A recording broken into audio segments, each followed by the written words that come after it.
Chico. He provides. Hey, we have the second day in a row of beautiful weather. I am so thankful. I mean, truly thankful.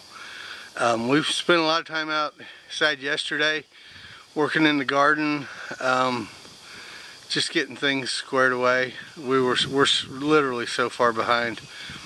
All the rains in the spring, and then when we had some good weather, we weren't here. Then we had another several days of rain. So we've got great weather. We're way behind. We're going to get some things done around here today. We've got a tire on the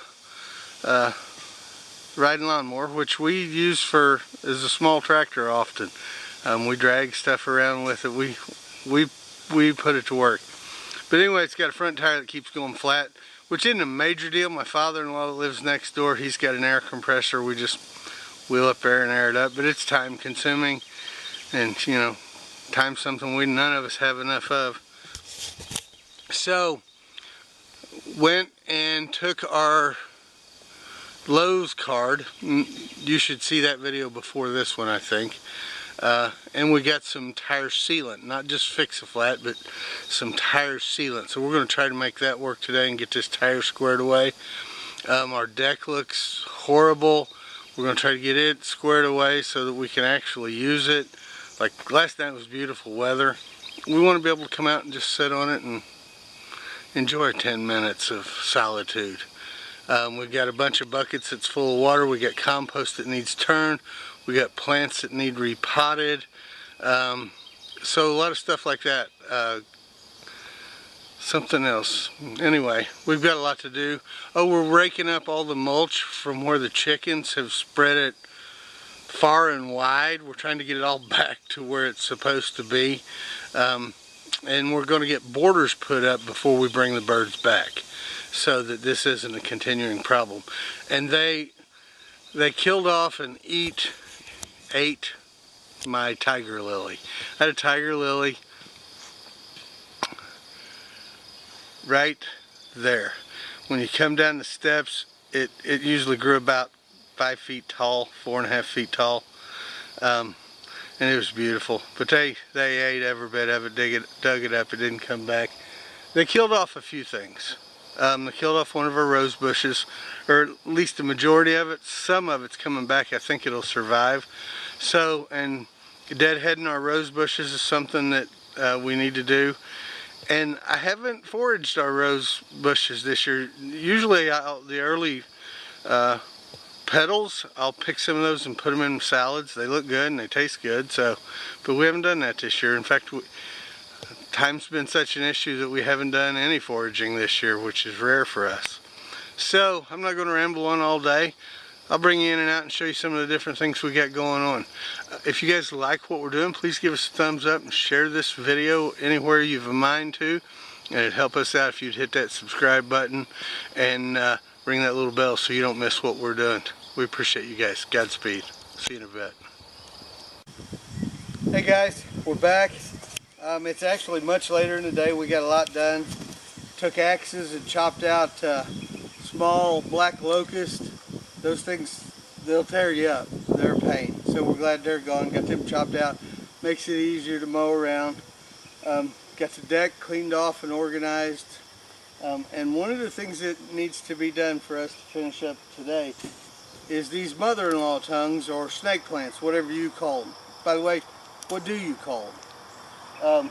They are root bound and have been for a while. We've kind of neglected them, and you can even see some discoloration in the leaves. We're going to cut them apart and repot them. We're going to mix it with the topsoil that we have and the compost that we created. That's going to be our potting mix. And we're going to divide it up however it divides up naturally. We've got different sized pots, and we're going to put them in there, and then like these really long ones, we will cut these off so that they come to a point, and then we will put these long pieces in water in a window and let them root, and then we'll plant those in other pots. These repot pretty easy. They grow roots real quickly. So that's all we're going to do to finish up this day. We had some help. Brandon come by again. So it's been a great day. We'll stop by one more time and show you the end result. We'll be back.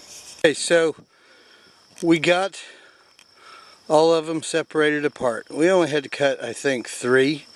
Everything else come out separated pretty nicely. So we're going to have several pots. And then these are all the ones that were just really, really long. So we cut them down and we'll root those in water.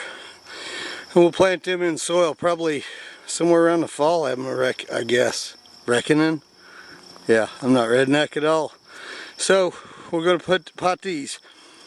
Now, we don't have any potting mix, and I don't buy potting mix. We have compost that we created, our world-class compost, and then we have topsoil that we had hauled in, I don't know, a couple of years ago. We just keep using it, and one day it'll be gone. But it's about half and half. Half of our compost, half of our topsoil, and we'll pot these, and I think they'll all do wonderfully well. So I'll come back again after we get them all potted and show you what we wound up with. Okay, we're back. We took 2 potted plants out of our bedroom. Why these are important: we try to spend 8 or 9 hours a day in our bed. We don't always get to, but that is the goal. And while we're there, we're exhaling and inhaling.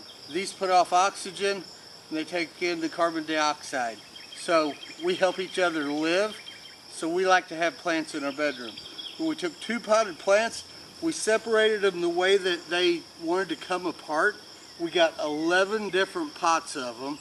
And then we got about 6 or 8 starts that will root in water where we cut some of these down. That's it. I think houseplants are an important deal in our lives.